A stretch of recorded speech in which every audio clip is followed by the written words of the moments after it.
త్రిదశ rice అన్నింటికి దగ్గరగా మీ మనసుకి మరింత దగ్గరగా త్రిదశ rice wear life shines.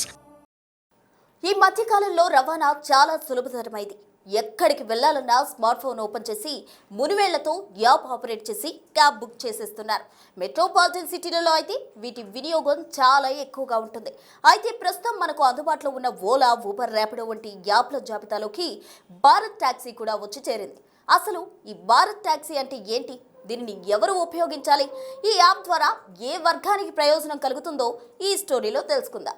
Private cab యాప్లకు ప్రత్యామ్నాయంగా కేంద్ర ప్రభుత్వం భారత్ టాక్సీ పేరుతో కొత్త డిజిటల్ మొబిలిటీ ప్లాట్ఫామ్ను ప్రారంభించింది. డ్రైవర్ల ఆదాయం, ప్రయాణికుల ఛార్జీల విధానంలో విప్లవాత్మక మార్పులు తీసుకురావడమే ఈ యాప్ ప్రధాన లక్ష్యంగా చెబుతోంది.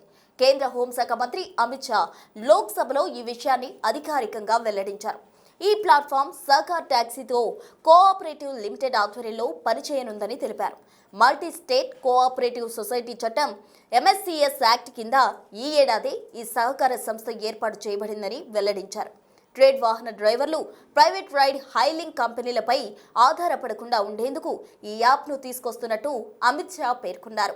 సహకార విధానంలో పనిచేసే ఈ మొబైల్ యాప్ ద్వారా డ్రైవర్స్కు తమ ఆదాయం, పనిలో పూర్తిగా నియంత్రణ లభిస్తుందని ఆయన తెలిపారు.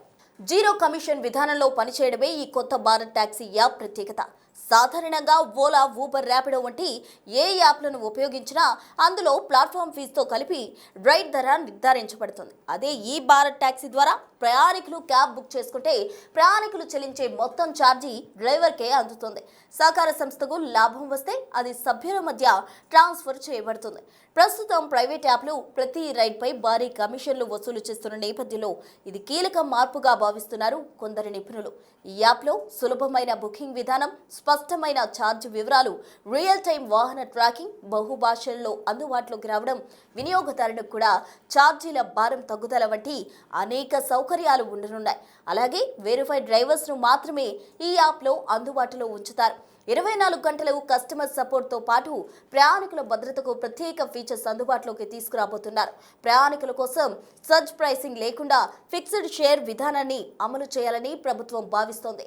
పీక్ అవర్స్, పండుగలు లేదా వాతావరణ పరిస్థితుల సమయంలో కూడా ఛార్జీలలో పెద్దగా మార్పులు ఉండవని తెలిపింది. ఇక డిజిటల్ పబ్లిక్ ఇన్ఫ్రాస్ట్రక్చర్ను బలోపేతం చేయడం, ప్రజా ప్రయోజనాలకు ప్రాధాన్యమిచ్చే ప్లాట్ఫామ్లను ప్రోత్సహించడమే ఈ కార్యక్రమం యొక్క ముఖ్య ఉద్దేశంగా కేంద్ర మంత్రి తెలిపారు. భారత్ టాక్సీ దేశవ్యాప్తంగా ప్రారంభించడానికి ముందు డ్రైవర్ల నమోదు, సేవల నాణ్యత, పెద్ద స్థాయిలో నిర్వహణ వంటి అంశాలపై దృష్టి కేంద్రీకరించనున్నారు. అధికారులు ఈ మేరకు నిర్ణయం తీసుకున్నారు. భారతదేశపు మొదటి సహకార రవాణా ప్లాట్ఫామ్ భారత్ టాక్సీ పైలాన్ ప్రాజెక్టుగా మంగళవారం ప్రారంభించారు. ముందుగా ఢిల్లీ, గుజరాత్లో ఈ టాక్సీ సేవలు అందుబాటులోకి తీసుకొచ్చారు. 51,000కు పైగా డ్రైవర్లు తమ పేర్లు భారత్ టాక్సీ యాప్లో నమోదు చేసుకున్నట్టు తెలుస్తోంది. ఇప్పటికే మార్కెట్లో ఉన్న ప్రముఖ క్యాబ్ సేవల మధ్య ఈ కొత్త ప్లాట్ఫామ్ ఎంతవరకు నిలబడగలుగుతుందనేది ఆసక్తికరంగా మారింది. ఒకవేళ ఈ పైలాన్ ప్రాజెక్ట్ సక్సెస్ అయితే భారత్ టాక్సీ దేశ రవాణా వ్యవస్థలో ఒక కీలక మార్పుకు నాంది పలుకుతుందని అంటున్నారు నిపుణులు. ఈ యాప్ ద్వారా బుక్ చేసుకుంటే వినియోగదారునికి భద్రత, సౌకర్యవంతమైన ప్రయాణం, ఛార్జీల విషయంలో తగ్గుదలతో పాటు డ్రైవర్కు మంచి ప్రయోజనం చేకూరుతుందని ఆశాభావం వ్యక్తం చేస్తున్నారు.